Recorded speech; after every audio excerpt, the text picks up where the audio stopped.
So hey guys welcome back to my new blog. So hey guys almost ఇంటికి వచ్చే time వచ్చి 3:30 అవుతుంది. So mummy daddy మాత్రం బిజీగా లడ్డు బాబీ మూవీ వేస్తే వస్తున్నారు.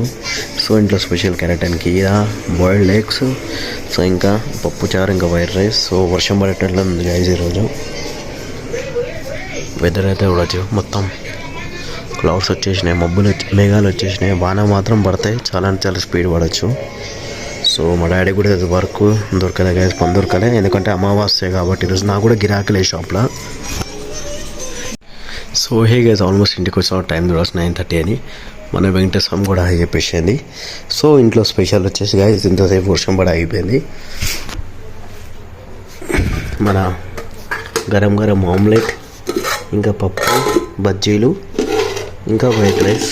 సో చేసినారు. గింత అమ్మ, గింత చిన్న ఆమ్లెట్ ఎవరికి వేసినారమ్మా?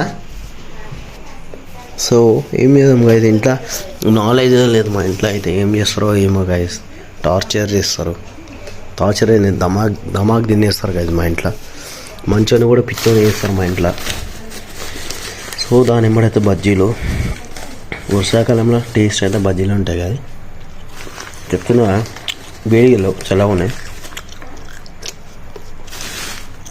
అయినా అడ్జస్ట్మెంట్ చేసుకోవచ్చు కదా.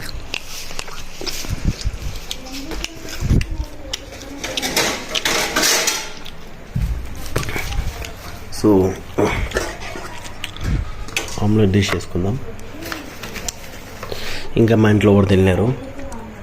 సో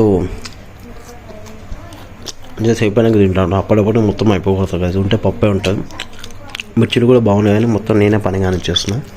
మా డాడీ ఒక్కడు తిన్నాడు, మా అక్క మా మమ్మీ ఇంకా తినలే గైస్. నాన్ వెజ్ పైన మా ఇంట్లో విసుగు ఉత్తేసింది.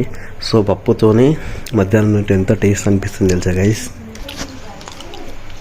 సో ఆల్మోస్ట్ మన డిన్నర్ కంప్లీట్ అయిపోయింది guys. Thank you for watching my video. Video నచ్చితే like, share and subscribe. So బాగా సీ యూ.